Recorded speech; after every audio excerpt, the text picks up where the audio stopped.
Alright, so I'm almost done with my paper mache, but I ran into a little situation. So I covered all the sides, front and back, but I have these two little areas right here and right here that I don't have good coverage.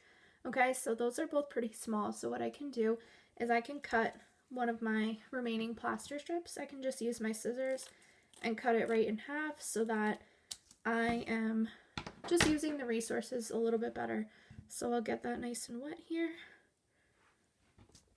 and I will stretch it over this small area that I need, so that way I'm not wasting any of the plaster strips. Alright, so if you have small little areas, cut them in half, make sure you smooth them over, and you'll be good to go. Alright, once you are completely finished, it is important that your paper mache heart is upright to dry. So if it doesn't stand on its own just yet because it's not dry and solid, you'll have to lean it up against the bowl that you use for your water. Will work really well.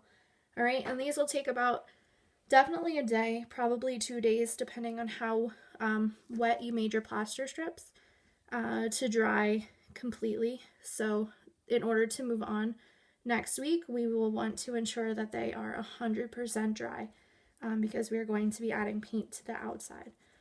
All right, so just any remaining plaster strips that you have, cut them in half, reinforce some areas that look a little thin, set it upright to dry. If you have paper mache residue on the table, on your shirt, on your hands, it'll just come off with soap and water, so no need to worry about that.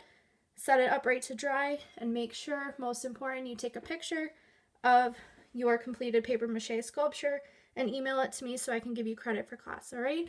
As always, if you have any questions, send me an email and I will help you out, all right? Looking forward to seeing your projects.